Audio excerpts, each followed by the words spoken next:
Is a matter of debate. Sanjeev Khanna कह रहे हैं, इसका मतलब ये साबित नहीं हुआ, इसका मतलब ये विवादास्पद है, इसका मतलब ये संदेहास्पद है, इसका मतलब इसके लिए सबूत नहीं है। मेरा ये केस 2 साल पहले से, 1.5 से पौने 2 साल से चल रहा है। 17 अगस्त को 2022 को सीबीआई की पहली केस फाइल हुआ था और 22 अगस्त 2022 को पीसीआर फाइल हुई थी ईडी। मुझे गिरफ्तार किया गया है, ना तो किसी कोर्ट ने मुझे दोषी करार दिया है, ना मेरे ऊपर कोई मुकदमा चला है, ना मेरे ऊपर कोई आरोप तय हुए हैं, ना मेरे ऊपर कोई आरोप नहीं है। अभी तक इस केस में सीबीआई 31,000 पेज फाइल कर चुकी है कोर्ट में और 294 विटनेसेस को एग्जामिन कर चुकी है। ईडी लगभग 162 विटनेसेस को एग्जामिन कर चुकी है और 25,000 पेजेस फाइल कर चुकी है। इन सारे विटनेसेस और सारे कागजों को मिला के मुझे क्यों गिरफ्तार किया गया है? मेरा नाम सीधे सीधे 4 स्टेटमेंट्स में आता है, वो मैं आपके सामने रखने की इजाजत चाह रहा हूँ। तो मेरा चार्ज क्या आता है? पहला, सी अरविंद मनीष सिसोदिया जी के सेक्रेटरी थे। उन्होंने ये कहा है, स्टेटमेंट दिया है कि एक दिन मेरे घर में मेरी मौजूदगी में मनीष सिसोदिया जी ने उनको कुछ एक्साइज के डॉक्यूमेंट्स हैंड ओवर किए। That's it madam. उन्होंने ये नहीं कहा कि मेरी मौजूदगी में पैसे दिए, कोई ऐसा कोई आरोप नहीं है। मेरी मौजूदगी में सी अरविंद को मनीष सिसोदिया जी ने एक्साइज के कुछ डॉक्यूमेंट्स दिए। मैडम, मेरे घर पे ढेरों एमएलए आते हैं, ढेरों मंत्री आते हैं, ढेरों डिग्निटरीज आते हैं, अपने अपने सेक्रेटरी लेते हैं, वो आपस में खुसर भी करते रहते हैं, आपस में डॉक्यूमेंट्स भी एक्सचेंज। मुझे क्या पता कि कौन किसको क्या दे। Is this a sufficient reason to arrest the sitting chief minister? क्या ये स्टेटमेंट एक सिटिंग चीफ मिनिस्टर को अरेस्ट करने के लिए पर्याप्त है? नंबर 1। नंबर दूसरा स्टेटमेंट, एमएसआर मगुंटा श्रीनिवास रेड्डी, ये मेंबर ऑफ पार्लियामेंट थे, जगन रेड्डी की पार्टी से। एमएसआर एक दिन 16 मार्च 2021 को 4:30 बजे मेरे दफ्तर आते हैं। उससे 10 दिन पहले उन्होंने मेरे ऑफिस में चिट्ठी ईमेल भेजी कि मैं एमपी हूँ, मुख्यमंत्री से। मेरे ऑफिस वालों ने उसको 10 दिन बाद का टाइम दे दिया। वो मेरे पास मिलने के लिए आते हैं 4:30 बजे। मैं किसी वजह से जल्दी में था, आके वो मुझे कहते हैं कि मुझे दिल्ली में अपना फैमिली चैरिटेबल ट्रस्ट खोलना है, उसके लिए जमीन चाहिए। मैंने उनको कहा कि जमीन हमारे अंडर में नहीं आती, एलजी साहब के अंडर में आती है, आप मुझे चिट्ठी दे दीजिए, मैं एलजी साहब को फॉरवर्ड कर दूंगा। And that's it. सो ये हुआ। 16 सितंबर 2022 को उनके घर पे रेड होती है। उनसे पूछा जाता है कि क्या आप केजरीवाल जी से मिले?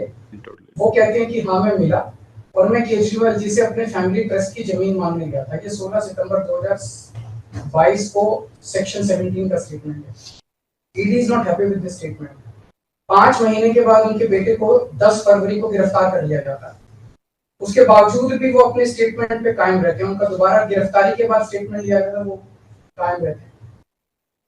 5 महीने जब उनका बेटा गिरफ्तार रहता है तो बात टूट जाता है। 16 जुलाई को बदल लेते हैं। उसके बाद वो 16 जुलाई को वो अपना स्टेटमेंट बदल लेते हैं। 18 जुलाई को उनका बेटा छूट जाता है। उसके बाद उनका कोई स्टेटमेंट नहीं होता। That's it. स्टेटमेंट पे स्टेटमेंट हो रहे थे जब तक वो अपना स्टेटमेंट मेरे खिलाफ नहीं दे रहे थे। जैसे उन्होंने मेरे खिलाफ स्टेटमेंट दिया, बेटा भी छूट गया, स्टेटमेंट होने भी बंद हो गए और 3 अक्टूबर को उनका माफीनामा भी हो गया। Mission accomplished. इसका मतलब ईडी का मिशन केवल और केवल मुझे फंसाना था। 3 सेक्शन 50 के स्टेटमेंट है मैम। तीनों से सेक्शन 50 के स्टेटमेंट है, they are equal in the eyes of the law. तीनों बराबर है, तीनों की ग्रेविटी सेम है। तो उसमें से एक स्टेटमेंट के तवज्जो क्यों दी गई? क्या जांच की गई है जानने के लिए उसमें से एक ठीक है और बाकी 2 गलत है? जो 25,000 पेज ईडी ने फाइल किए हैं कोर्ट के अंदर, उन 25,000 में जो केजरीवाल के खिलाफ वाला स्टेटमेंट है केवल वो लगाया गया, बाकी दोनों स्टेटमेंट दबा दी गई। क्यों मैम?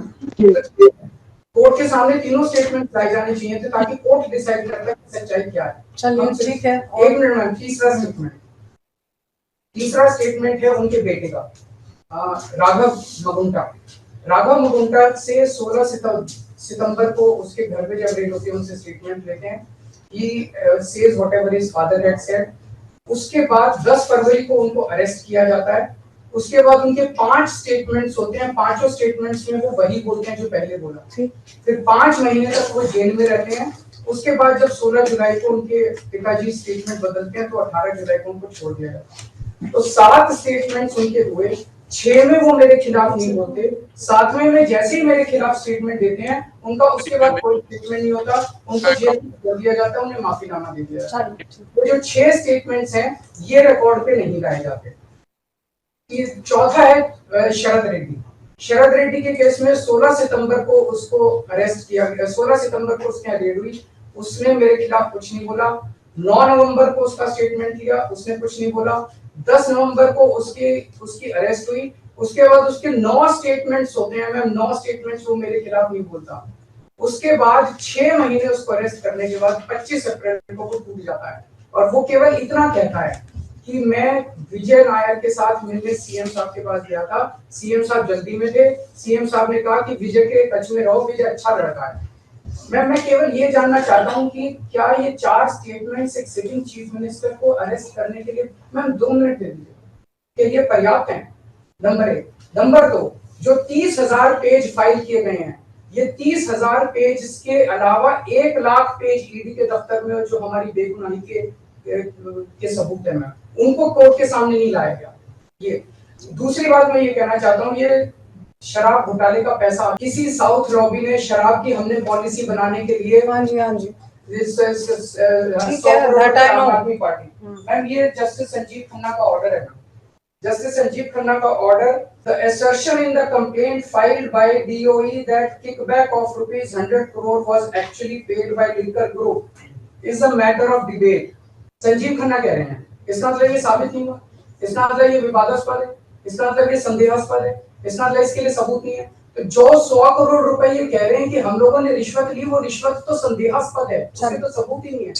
लेकिन असली शराब घोटाला क्या है? असली शराब घोटाला शुरू होता है ईडी की जांच के बाद। जब ईडी की जांच शुरू हो जाती है, ईडी की जांच के 2 मकसद हैं।